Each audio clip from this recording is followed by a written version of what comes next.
Sonia. Aujourd'hui, je reçois Jerry Biret qui vient nous parler du grand événement qui a lieu tous les ans. Tous les ans. Oui. Il faut éteindre la lumière. Oui, exactement. Il faut éteindre la lumière. Exactement.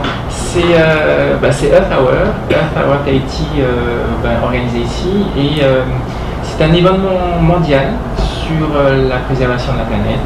Donc l'idée, c'est d'éteindre les lumières pendant 1 heure pour la planète. C'est un geste symbolique. Oui, tout à fait symbolique. Voilà. On ne va pas faire des économies énormes, effectivement, en éteignant ces petites lumières de la maison.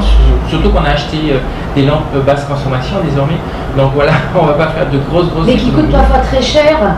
Exactement. Oui, parce que j'ai entendu un reportage la dernière fois, c'est que ces lampes de basse consommation dépensaient plus d'énergie pour les fabriquer que les autres. Étaient plus lentes aussi à... On dépense beaucoup d'énergie à les fabriquer, on dépense beaucoup d'énergie à les recycler. En plus, il faut savoir qu'elles ne sont pas recyclables ici sur le territoire, il faut les exporter à l'étranger. Donc c'est vrai que le bilan carbone, il n'est pas extra. C'était une fausse bonne idée. Mais il faut. Ça dure beaucoup plus longtemps, ça dure plus de 10 ans, donc voilà, en principe, avec une bonne utilisation. Alors quelle est la bonne utilisation d'une ampoule comme ça? Et s'il faut pas s'en servir, évidemment, elle ne va pas s'user. Non. Mais c'est vrai que les ampoules à incandescence, elles sont très fragiles. Quand on les secoue un petit peu trop, le filament se casse, alors que là, c'est plus des gaz. Mais le progrès fait qu'on utilise justement des gaz qui sont dangereux. Donc surtout quand on casse ces ampoules, il ne faut pas respirer le gaz qui est à l'intérieur. Ce sont des gaz très dangereux, très toxiques. Donc voilà, il y a des avantages et des inconvénients, comme partout. Je pense qu'à un moment donné, peut-être qu'il faudra revenir un petit peu au dîner aux chandelles, c'est plus sympa. Oh, mais c'est romantique. Mais enfin bon, faire cuire un couscous sur une chandelle, c'est pas pratique. Ça va être difficile. C'est beaucoup plus lent que d'habitude, effectivement. Alors quand même, bon, c'est vrai, on rit, mais c'est vrai que c'est important aussi d'avoir des gestes symboliques. Exactement. C'est pour ça que je parlais de gestes symboliques, parce que c'est un geste que l'on voudrait que l'on fasse tous les jours. Chaque fois que l'on quitte une pièce, d'éteindre sa lumière, voilà, c'est logique. Alors c'est ce qu'on fait nous les parents quand on paye l'électricité et ça agace les enfants. Mais quand les enfants deviennent parents et qu'ils payent des tonnes de...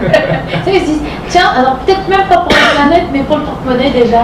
Exactement. Ça rejoint un petit peu, c'est un petit peu la même chose, parce que notre planète, c'est un petit peu notre porte-monnaie, notre compte épargne pour les générations futures. C'est un petit peu la seule qui est dans le coin. Exactement. Quand même. Et oui.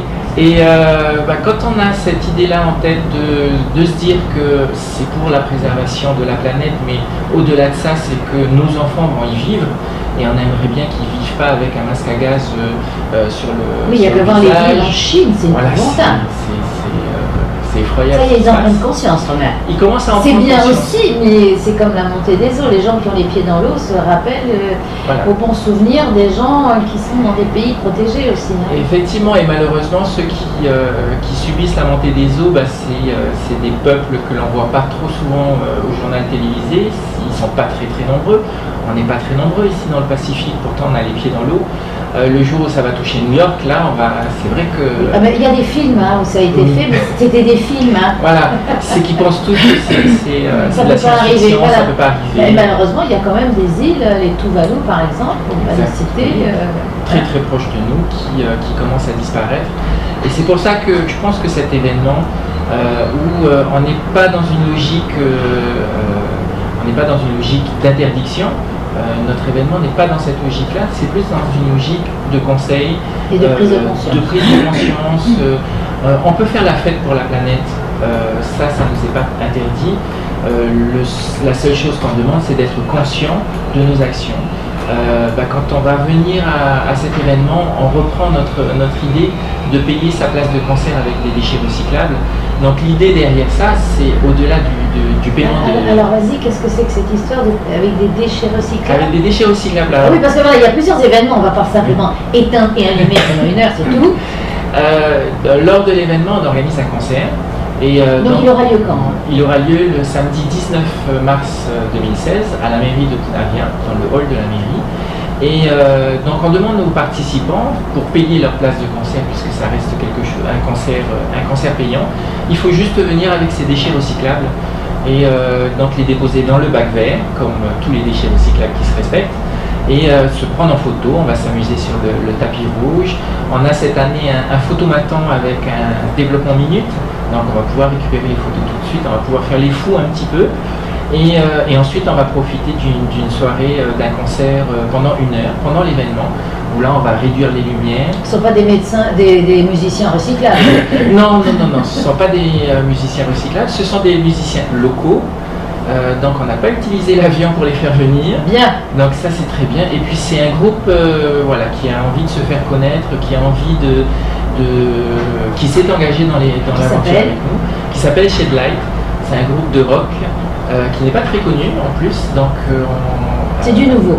C'est tout nouveau, tout beau, et ça va faire. Alors on va peut-être préciser les déchets recyclables pour pas qu'on vous amène n'importe quoi.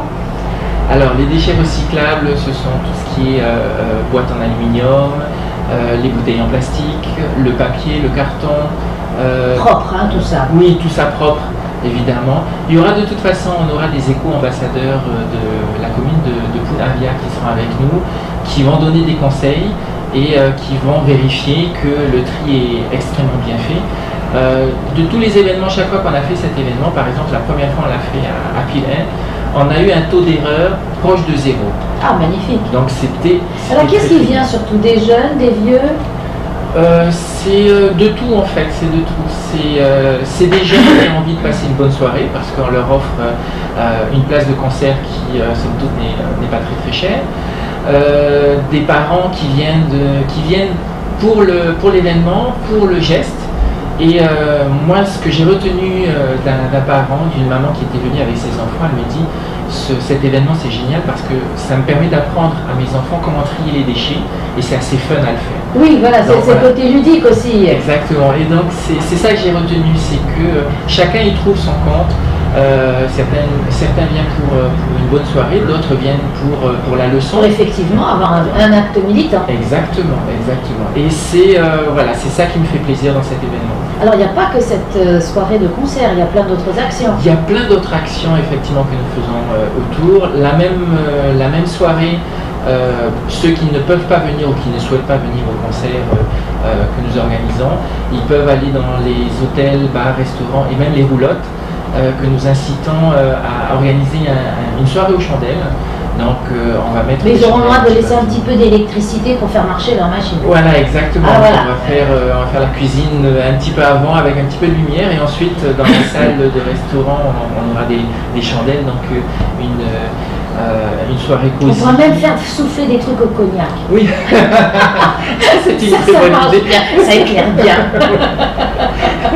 Donc ça, on l'organise avec la collaboration de la CCSM et tous les restaurants qui veulent bien participer. On a également une exposition de photos sur le thème du changement climatique avec le CESC.